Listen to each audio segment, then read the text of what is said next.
Ele vence. O prêmio é anunciado. A plateia levanta. O confete está pronto para cair. E então ele levanta a mão. Não para agradecer, não para chorar, não para sorrir. Ele levanta a mão para parar tudo. Eu não quero o prêmio. O estúdio trava.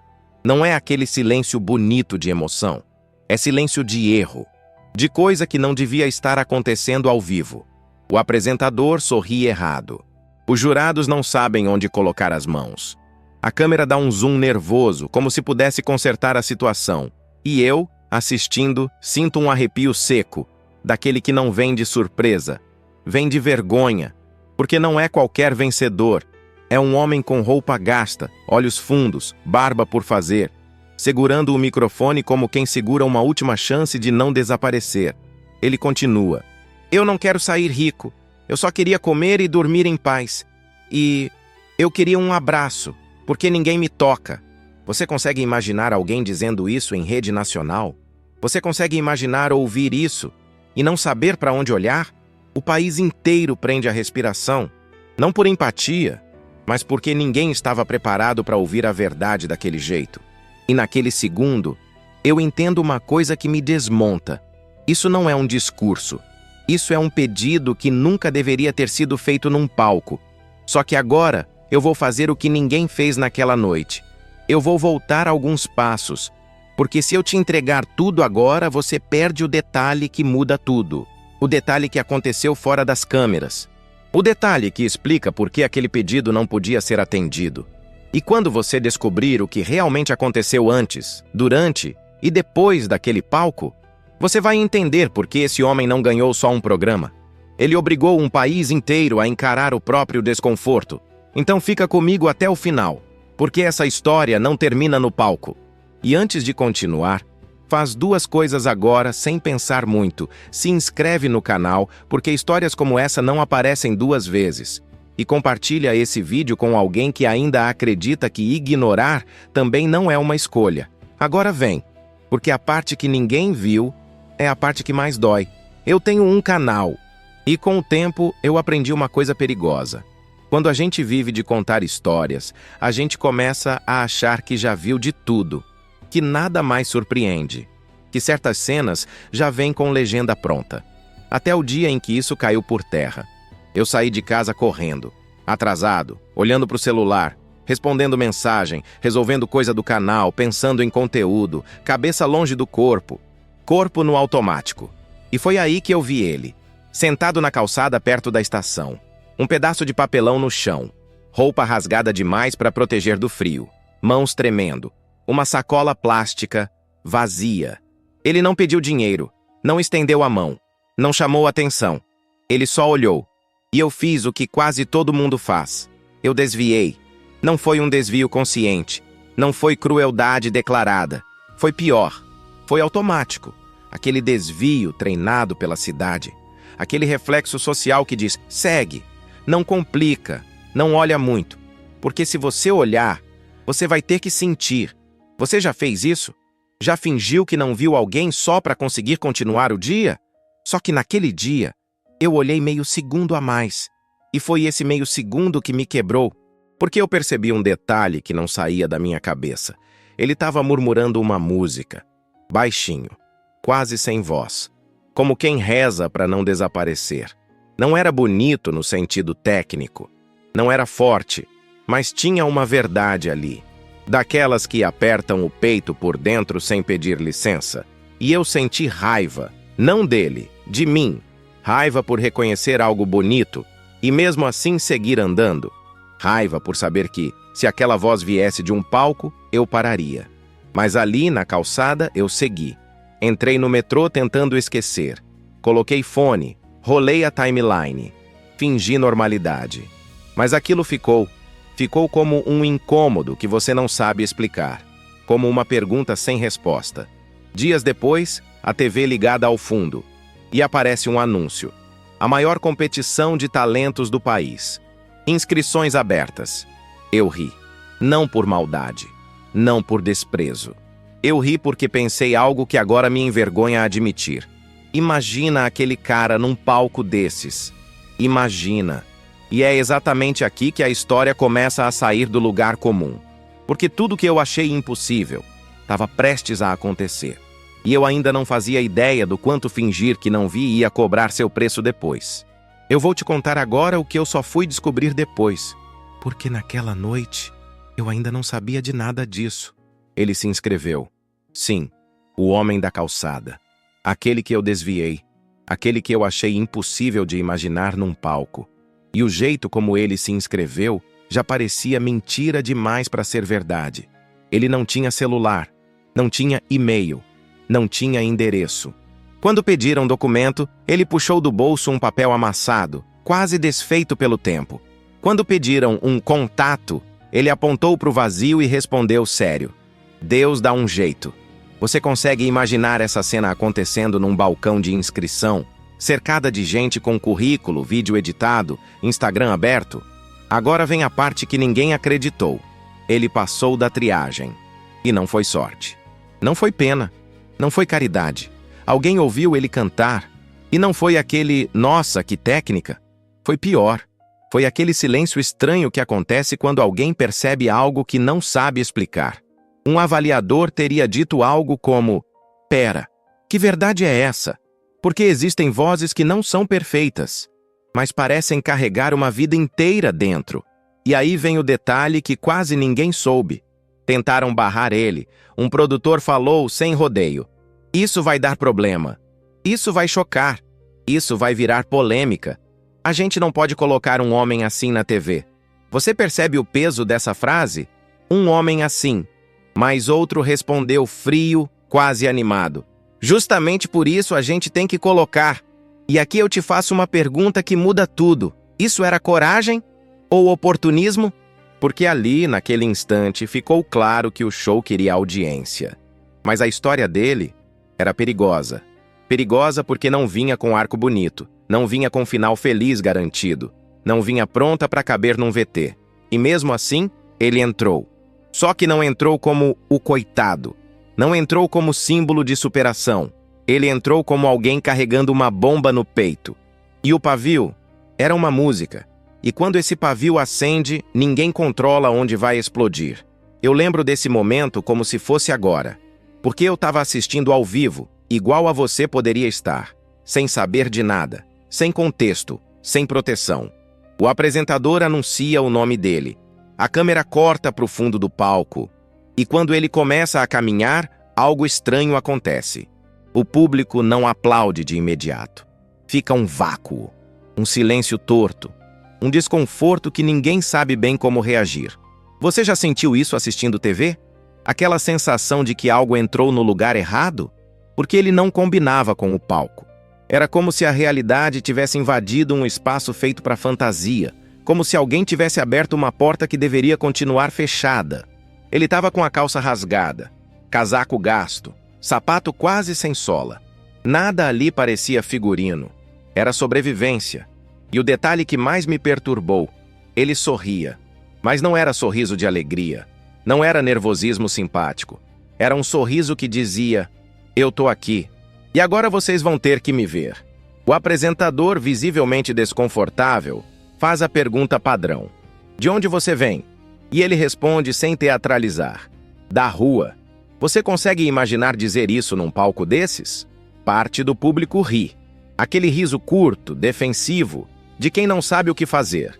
Outra parte faz um "oh" coletivo, como se fosse uma tragédia distante, algo que não tem nada a ver com eles. Os jurados se ajeitam na cadeira, literalmente. E aí ele continua. Olha para frente, não para os jurados, como se estivesse falando comigo. E com você. Eu vim de um lugar onde ninguém pergunta seu nome. Só perguntam por que você ainda está vivo. Ali, o silêncio muda de qualidade. Não é mais surpresa. É peso. Você já percebeu quando um ambiente inteiro percebe que passou de um limite invisível? O apresentador tenta recuperar o controle. Quer cantar? Ele responde só com um aceno. A música começa. E quando ele abre a boca, não é bonito do jeito perfeito. A voz falha. Às vezes foge, às vezes treme, mas cada palavra soa como uma confissão que nunca teve ouvinte. Não é performance, é sobrevivência em forma de som.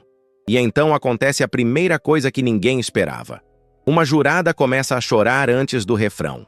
Antes do refrão. Você entende o que isso significa? Ela não estava reagindo à música. Estava reagindo à existência dele. Porque aquilo não era canto. Era alguém dizendo, eu existo, num lugar onde a sociedade passa a vida inteira fingindo que ele não existe. Eu senti um nó na garganta. Um desconforto que não era emoção bonita. Era culpa. E ali, naquele instante, o estúdio inteiro percebeu.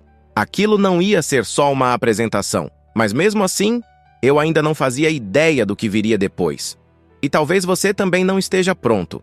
Depois da apresentação, você viu o que todo mundo viu. A plateia de pé, jurados elogiando, o apresentador fazendo aquele discurso que parece espontâneo, mas já está pronto antes da música acabar. Só que o que eu vou te contar agora não foi ao ar. Eu descobri isso por gente da produção. Primeiro como cochicho, depois como confirmação, depois como algo que claramente alguém decidiu esconder. Assim que ele sai do palco, ainda com o som do aplauso ecoando, um produtor se aproxima com pressa. Não é cuidado, é correção. Algo do tipo, vamos trocar sua roupa, vamos te dar um banho, vamos te deixar apresentável. Você percebe o problema dessa frase? Apresentável. Para quem? E aí ele responde algo que fez quem estava perto congelar. Se vocês me limparem, vocês vão limpar a culpa de vocês. Silêncio. Ninguém respondeu. Ninguém riu. Ninguém soube o que fazer com aquilo, porque ele tinha entendido tudo. Ele não queria virar um personagem palatável, não queria ser ajeitado para a câmera, não queria virar uma versão confortável da própria miséria. Ele queria ser visto como era, do jeito que incomodava, do jeito que não deixa ninguém em paz. E aí vem outra cena que nunca apareceu na TV. Ele pediu comida, nada dramático, nada simbólico. Ele só disse que estava com fome. Deram um lanche, um sanduíche simples. Ele comeu rápido, mas não com gula. Comeu como quem tem medo. E no meio do lanche, ele parou e guardou metade. A pessoa que estava ali disse, pode comer tudo, tem mais. E ele respondeu algo que ficou ecoando na minha cabeça por dias. Eu não guardo para mim. Eu guardo porque amanhã eu não sei se eu vou existir. Você já ouviu alguém falar isso sem levantar a voz? Ali eu entendi que o palco não tinha mudado nada. Só tinha iluminado uma ferida que já existia. E agora eu quero te perguntar algo. E responde nos comentários sem fugir. Você já passou por alguém na rua e fingiu que não viu? Sem justificar, sem explicar. Só responde. Eu já. E eu tô te contando isso porque essa história não é sobre ele. É sobre mim. É sobre você. É sobre o que a gente escolhe não enxergar. Até alguém obrigar a gente a olhar. Então escreve aí, já ou nunca. E se quiser, conta o que você sentiu naquele momento. Porque depois desse bastidor, não dá mais para fingir que é só entretenimento. Depois que o episódio foi ao ar, aconteceu exatamente o que eu já esperava. A internet explodiu. Mas não explodiu em união. Explodiu em guerra. Era impossível abrir qualquer comentário sem ver lados se formando. Tinha gente dizendo, que lindo, uma lição de vida. Outros diziam, isso é exploração pura. Teve quem gritasse, é tudo armação. Teve quem reclamasse, não é justo com os outros participantes. E teve o tipo de comentário que me deu um frio no estômago. Esse cara nem devia estar ali. Você percebe o que mudou? Ninguém discutia mais a voz, ninguém discutia mais a música. As pessoas estavam discutindo a existência dele. Como se o problema não fosse talento. Como se o problema fosse ele ser visto. Eu comecei a reparar nisso com atenção. Linha por linha. Comentário por comentário. E o padrão era assustador.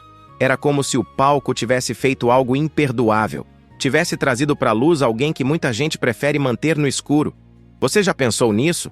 Que às vezes o que revolta não é a injustiça, é a lembrança dela? E aí o show percebeu que tinha criado um monstro. Não nele, no público. Porque agora, toda semana, a audiência queria ver o sem-teto.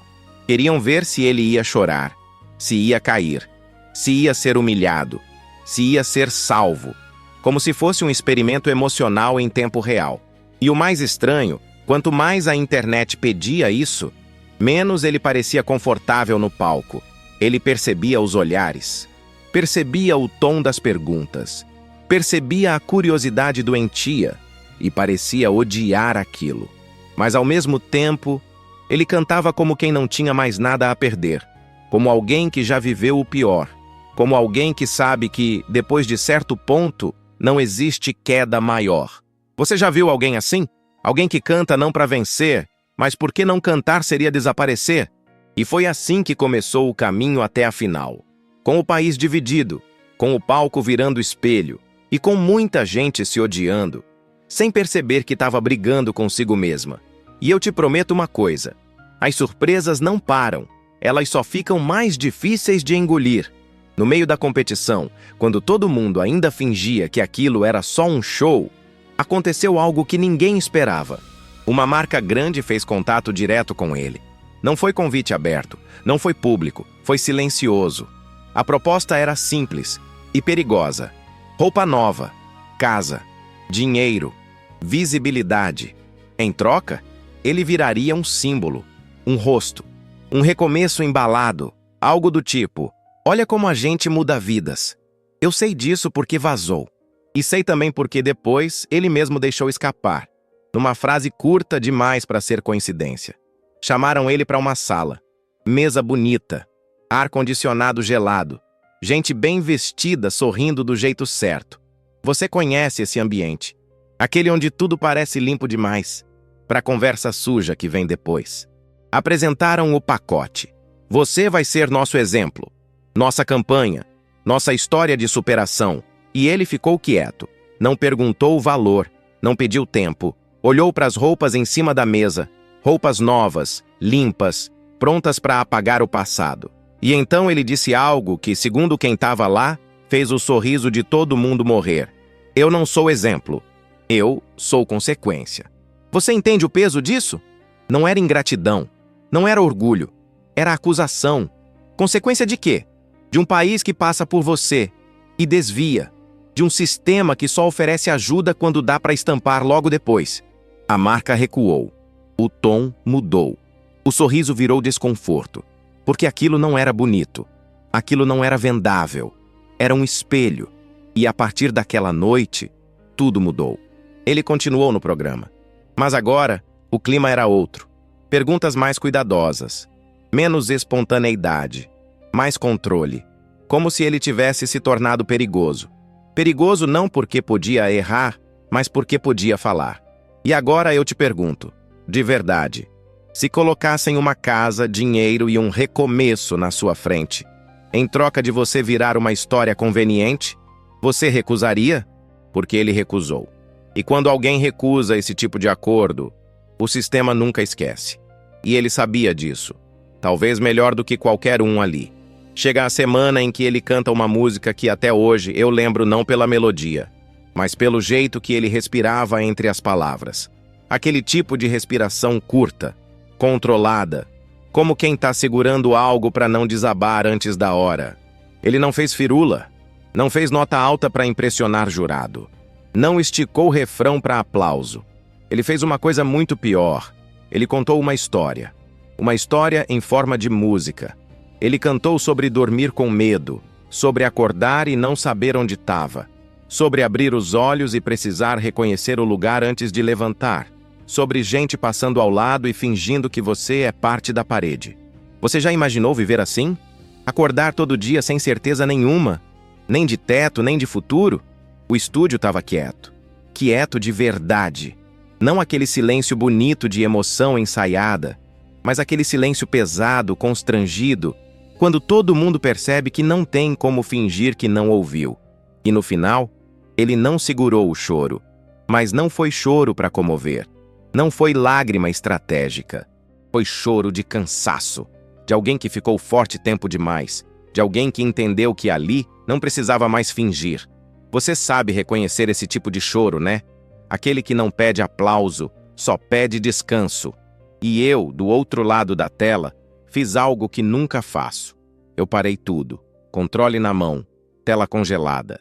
Porque eu senti uma coisa muito clara. Se eu trocasse de canal naquele momento, eu viraria exatamente o tipo de pessoa que eu estava criticando desde o começo. Você já se pegou nesse ponto? Na escolha entre continuar vendo ou fugir?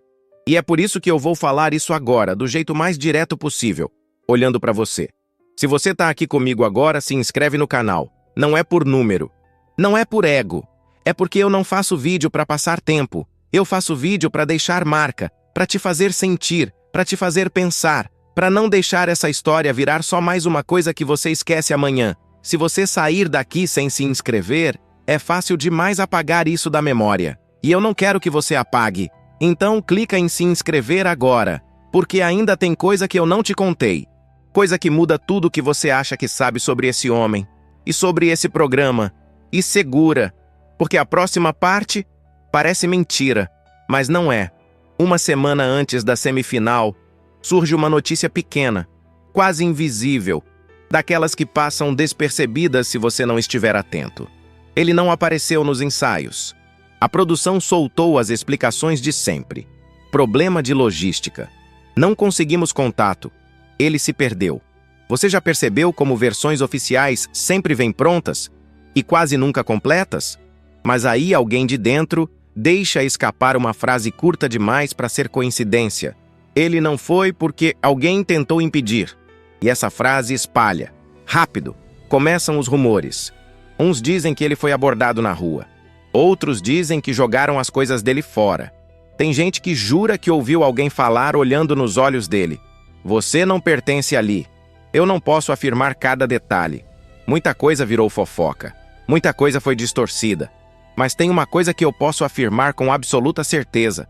No dia seguinte, ele apareceu no estúdio diferente. Você já reparou quando alguém passa por algo sério e não precisa contar para você entender? O olhar estava mais duro, o corpo mais fechado, menos expectativa, mais decisão. Quando o apresentador perguntou se estava tudo bem, tentando manter o clima leve, ele respondeu com calma demais. Tá, eu já perdi coisas piores. Piores do que o quê? Ninguém teve coragem de perguntar, porque todo mundo entendeu que a resposta não cabia naquele palco. Mas eu te digo uma coisa, e pensa nisso comigo. O jeito que ele cantou naquela noite não foi performance. Foi aviso. Não para os jurados, não para a produção, para a sociedade. Como se ele estivesse dizendo, sem usar essas palavras, vocês já tentaram me apagar antes e não conseguiram. Você consegue sentir o peso disso? Porque naquele momento ficou claro. Não era mais só um programa de talentos. Era alguém cantando contra a ideia de que certos corpos, certas histórias, não deveriam ocupar espaço. E depois daquela noite, ninguém mais conseguiu fingir que era só entretenimento. Nem o show, nem o público. Na semifinal, logo depois da apresentação, acontece algo que quase passa despercebido. A câmera pega rápido demais. Um movimento pequeno demais, mas para mim, foi impossível ignorar. Ele leva a mão ao bolso do casaco, tira um papel dobrado, amassado, olha por meio segundo e guarda de novo. Quase ninguém reparou. Eu reparei, porque eu vivo disso, de detalhe, de coisa que não foi feita para chamar atenção. Você já sentiu quando algo parece fora do lugar, mesmo sendo pequeno? Horas depois, alguém vaza uma foto. Não em site grande, não em portal, num canto obscuro da internet. Era o bilhete, letras tortas, escrita apressada, como se tivesse sido feito às pressas, ou com medo. E a frase era direta demais para ser simbólica. Se você ganhar, não deixe eles te comprarem. Eu fiquei arrepiado, porque isso muda tudo. Quem escreveu isso? Um amigo da rua? Um desconhecido que enxergou o perigo antes? Alguém que já tentou jogar esse jogo e perdeu? Ou alguém de dentro que sabe exatamente como o sistema funciona? E tem mais. Embaixo, quase como um lembrete pessoal, tinha outra frase. Lembre do pedido. Pedido. Que pedido? Você consegue sentir o peso dessa palavra agora? Naquele momento ninguém sabia. Nem o público. Nem os jurados. Nem eu. Mas o jeito como ele dobrou o papel, o jeito como guardou, não era curiosidade. Era compromisso. Agora eu quero te puxar para a conversa. Sério, o que você acha que era esse pedido? Dinheiro? Uma casa? Reencontrar alguém? Ser deixado em paz? Se você estivesse no lugar dele, depois de tudo que ele viveu, o que você pediria? Escreve nos comentários. Chuta, teoriza, porque quando eu finalmente descobri qual era esse pedido, eu não escrevi, não falei, não reagi. Eu fiquei em silêncio. E isso, vindo de mim, já diz muita coisa. Chega a noite da final. Tudo parece maior. Mais luz, mais câmera, mais gente. O estúdio tá lotado. A audiência bate recorde. O apresentador tá elétrico demais, falando rápido, tentando transformar expectativa em espetáculo. Os jurados já começam a discursar antes da música, como se estivessem se preparando emocionalmente. Mas quando ele entra no palco, alguma coisa muda. Você já sentiu isso? Quando o ambiente inteiro parece dar um passo para trás. A roupa continua simples. Um pouco mais arrumada, é verdade. Mas ainda longe de figurino. Só que o olhar não é de nervosismo. Não é de gratidão antecipada. É o olhar de alguém que decidiu alguma coisa e não voltou atrás. Ali eu senti um aperto estranho. Porque aquele não era o olhar de quem quer vencer. Era o olhar de quem já escolheu o que vai perder. Ele começa a cantar a última música. E não parece final de programa. Parece conversa. Como se ele estivesse falando direto com você. Com a sua culpa. Com a minha. Com esse hábito que a gente tem de desviar o olhar e chamar isso de normalidade. Você sentiu isso também? Cada verso parecia menos sobre nota e mais sobre acusação silenciosa. A plateia começa a chorar, não em ondas bonitas, mas em pedaços. Os jurados levantam antes do fim. O apresentador treme, não de emoção ensaiada, mas de perda de controle. E quando a música termina, não tem alívio. Tem espera. Então vem o resultado. Ele vence. O homem da calçada, o homem ignorado, o sem-teto. Vence o maior show do país. Tudo tá pronto. Confete separado, música ensaiada, prêmio brilhando, a imagem perfeita para o marketing, a história redonda que todo mundo quer contar. E é aqui que a história volta exatamente para o começo. Ele levanta a mão, não para agradecer, não para chorar, não para comemorar. Eu não quero o prêmio. O estúdio congela. E eu te pergunto agora, sendo honesto, se você estivesse ali, você ia querer ouvir o que vem depois? Porque ele não para aí. E o que ele diz em seguida não foi feito para caber num programa. Foi feito para ficar. Ele respira fundo. Não é respiração de nervosismo. É respiração de quem sabe que depois do que vai dizer, nada volta ao normal. E então ele fala: eu não quero sair rico, eu só queria comer e dormir em paz. O estúdio tenta entender. Você consegue imaginar esse silêncio? Não é surpresa? É curto-circuito. A plateia ainda está em pé. O confete está suspenso. A música está pronta para entrar. Mas ninguém sabe quando. O apresentador abre a boca para falar alguma coisa, qualquer coisa, e não sai som. E ele continua, olhando para frente, sem pedir desculpa, sem baixar a cabeça. Eu vim aqui porque eu queria que vocês olhassem para mim. Pausa. Sem pena. Outra pausa. E sem nojo. E aí ele diz algo que desmonta tudo. Só olhassem. Você já percebeu como isso é raro? Ser visto sem rótulo, sem julgamento, sem desculpa moral. Ele engole seco e completa. E eu queria pedir um abraço. Cara, naquele momento eu senti vontade de atravessar a tela. De fazer algo. Qualquer coisa. E então vem a frase que quebra o estúdio em dois. Porque ninguém me toca. Você consegue sentir o peso disso agora? Não é metáfora. Não é discurso bonito. É solidão física. É ausência de contato humano. E aí acontece algo que ninguém esperava. E todo mundo percebe. O apresentador dá um passo na direção dele. Um passo. E para. Para no meio do caminho. Como se o corpo tivesse travado. Como se a cabeça tivesse disparado 1000 perguntas ao mesmo tempo. Isso pega mal? Isso é encenação? Isso é perigoso? Isso vai virar manchete? Essa pausa dura poucos segundos, mas parecem minutos, porque naquela pausa, todo preconceito fica visível, até que alguém quebra o feitiço. Uma jurada se levanta, sem discurso, sem câmera pedindo close, e abraça ele, de verdade. A plateia explode, mas não é alegria, é alívio. É culpa escapando. É gente percebendo que quase escolheu não agir. Agora eu preciso que você participe, de verdade, aqui nos comentários. Você acha que esse pedido foi humildade ou protesto? Ou os dois ao mesmo tempo? Escreve aí, humildade, protesto ou os dois. Porque a resposta real não está no palco, está no que acontece depois. E isso vai te incomodar. No dia seguinte, o país acorda diferente. A história vira manchete, programa da manhã, programa da tarde, programa da noite. Todo mundo comenta a mesma coisa, o pedido do abraço. Só que ninguém fala do resto. E aí começa a corrida.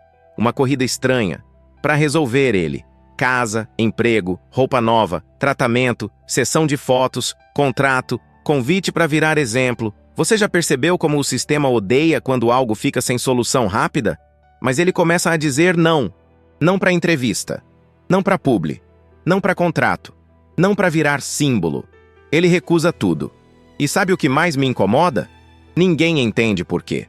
Mas segundo pessoas que tentaram falar com ele, a resposta era sempre parecida. Curta, direta, incômoda. Eles só me enxergam quando tem câmera. Aquilo bateu em mim como um soco. Porque é verdade. E porque eu trabalho com câmera. Você já pensou nisso? Quantas vezes a gente só olha quando vira conteúdo? Depois disso, o barulho começa a diminuir. As ofertas continuam, mas o contato some. E então vem a parte mais chocante até aqui. Ele desaparece. Não atende, não aparece, não responde, some. O show entra em pânico. Porque como é que o campeão some? Como é que a história perfeita fica sem epílogo? Durante dias, o país inteiro parece procurar. Não por ele, mas pelo fechamento da narrativa. Como se ele fosse um episódio que precisa de final. Uma história que não pode ficar aberta. Você já percebeu como a gente odeia finais inconclusos? Só que ele não voltou. E aí, quando a tensão já estava virando frustração, alguém encontra uma pista. Pequena, discreta, mas suficiente para mudar tudo. E quando eu soube dessa pista, eu entendi porque ele disse não para todo aquele dinheiro. Porque aceitar teria sido desaparecer de verdade. Dias depois da final, quando o barulho já tinha virado ruído e a busca tinha começado a esfriar, um funcionário do teatro encontra algo no camarim. Nada espalhafatoso, nada dramático. Um pedaço de papel, preso com fita atrás do espelho. Atrás. Como se ele soubesse exatamente onde iriam procurar depois. Como se tivesse deixado aquilo não para ser encontrado rápido, mas para ser entendido. O papel tinha só 3 linhas. Eu não quero prêmio. Eu quero paz. Me encontrem onde vocês desviam. Só isso. Nenhuma assinatura, nenhuma explicação, nenhum pedido de ajuda. Eu li essas palavras e senti um soco no estômago. Porque na mesma hora eu lembrei do homem na calçada, lembrei do frio, da música murmurada, lembrei de mim desviando o olhar. Você também lembrou de alguém agora, né? Foi aí que uma coisa ficou clara demais para ignorar. Ele não tinha sumido. Ele tinha voltado. Mas voltado para onde? Para a rua. E naquele ponto eu entendi que isso já não era mais uma história interessante. Não era mais conteúdo. Não era mais curiosidade. Era acusação. Direta, pessoal, sem filtro. Aquela frase, onde vocês desviam, não era metáfora. Era endereço. E eu fiquei parado alguns minutos, encarando a tela, pensando numa pergunta simples e assustadora. Se eu não fizer nada agora, o que isso diz sobre mim? Eu tenho um canal, eu tenho voz, eu tenho público. E pela primeira vez, isso não parecia vantagem. Parecia responsabilidade. Porque naquele momento eu senti que, se eu continuasse só assistindo, eu ia virar cúmplice do esquecimento. Você já sentiu isso? Quando não agir começa a aparecer escolha. Então eu fiz algo que eu nunca tinha feito antes. Eu fui procurar. Sim, eu. Não mandei mensagem. Não pedi para alguém ir. Não esperei notícia cair no meu colo. Eu levantei da cadeira. Porque aquela frase não era um pedido para a mídia. Era um chamado para quem sempre desviou. E a partir dali, a narrativa deixou de ser sobre ele. Virou sobre mim. Virou sobre você. E o que eu encontrei quando comecei a procurar, eu te juro, eu não estava pronto. Nem um pouco. Eu fui no lugar onde eu tinha visto ele pela primeira vez. perto da estação, na mesma calçada. Mesmo fluxo de gente passando rápido. E eu olhei em volta. Nada. Perguntei para um vendedor ambulante. Ele fez que não com a cabeça. Perguntei para uma senhora que sempre passa ali. Ela disse: tem muita gente. E aí, quase desistindo, eu vi um detalhe. Um cobertor dobrado de um jeito específico, encostado num muro. E em cima, uma sacola. Dentro da sacola, um caderno velho. Eu abri. E tinha letras. Muitas letras. Como se alguém tivesse escrito a vida inteira ali. Eu folheei e vi frases soltas, músicas incompletas, pedaços de memória, até chegar numa página que me fez parar. Tava escrito: eu não sou sem teto, eu sou sem toque, sem toque. E embaixo, eu pedi um abraço porque eu queria ver se ainda existe gente. Eu fiquei parado e eu comecei a chorar, de raiva e de vergonha ao mesmo tempo. E agora eu quero te puxar de novo para os comentários. Qual foi a coisa mais humana que um desconhecido já fez por você? Pode ser pequena, pode ser um olhar, um bom dia, alguém que te ajudou num dia horrível. Conta aqui, porque essa história é sobre toque, sobre presença, sobre humanidade. E segura, porque eu ainda não te contei o final real. Eu levei aquele caderno comigo como se fosse algo frágil. E eu passei horas lendo. E no fim, eu entendi porque ele ganhou o show e recusou o prêmio. No meio das páginas, tinha um relato inteiro, uma confissão, uma história que ele nunca contou no palco. Ele não nasceu na rua. Ele teve uma vida. E aí vem a revelação que ninguém estava preparado. Ele tinha sido cuidador. Ele cuidava de gente. Trabalhou em abrigo, em hospital, em casa de repouso. E o trabalho dele era literalmente tocar pessoas que ninguém queria tocar. Dar banho, trocar curativo, segurar mão, acalmar medo. E um dia ele escreveu: aconteceu algo que quebrou ele por dentro. Uma pessoa que ele cuidava morreu, segurando a mão dele. E a família nem apareceu. Ele escreveu que naquele dia ele olhou para o mundo e pensou: eu sou o único toque que essa pessoa teve no final. E ele continuou trabalhando. Continuou segurando mãos. Continuou sendo o toque de quem era ignorado. Até que a vida dele desandou. Uma demissão injusta, uma acusação que nunca foi provada, um monte de porta fechada, depressão silenciosa. E ele foi caindo, caindo, caindo, até a rua. E aí, na rua, ele descobriu o oposto do que ele era. Ele virou alguém que ninguém toca. Ele escreveu assim, e eu nunca vou esquecer: na rua, eu virei vidro. As pessoas olham através. E então, o show. Ele não se inscreveu para ficar famoso. Ele se inscreveu para fazer um experimento com o país. Ele queria vencer, sim, não pelo dinheiro, mas para estar no ponto mais alto possível e fazer um pedido simples que viraria um espelho. Me abraça. Porque se o apresentador recusasse, se os jurados hesitassem, se a plateia ficasse parada, o país inteiro ia ver a verdade. A gente não abraça quem a gente não considera gente. E quando a jurada abraçou, o país respirou aliviado. Só que ele não queria o alívio. Ele queria a mudança. No final do caderno, a última página tinha a frase mais pesada de todas: se eles me abraçarem hoje, mas desviarem amanhã, eu continuo sem teto. E eles continuam sem alma. E eu fiquei ali, com a garganta travada, pensando em você que está me ouvindo agora. Porque essa história não pede que você vire herói. Ela pede uma coisa menor e muito mais difícil. Não desvia. Olha, reconhece. Toca com humanidade, nem que seja com um oi. E agora, eu vou fazer um pedido para você tão sério quanto o dele. Se essa história te pegou em algum lugar aí dentro, deixa o like, porque isso faz o vídeo chegar em mais gente e força o algoritmo a mostrar humanidade em vez de só barulho. Se inscreve no canal agora, porque eu vou trazer mais histórias assim, histórias que não são só entretenimento, são espelho. Compartilha esse vídeo com alguém e escreve junto. Não desvia, porque eu quero ver essa frase rodando. Comenta aqui embaixo uma coisa. Quando você encontrar alguém invisível na rua, o que você vai fazer diferente a partir de hoje? Nem que seja só uma frase. Eu quero ler. Eu leio mesmo. E se você quiser transformar isso em atitude, faz um desafio simples. Nos próximos 7 dias, cumprimente uma pessoa que você normalmente desviaria. Depois volta aqui e me conta. E para fechar, eu vou te dizer o que eu fiz. Eu voltei no lugar da estação, levei comida, levei um cobertor melhor, mas principalmente, eu sentei no chão, no mesmo nível, sem pressa, sem câmera, e eu esperei.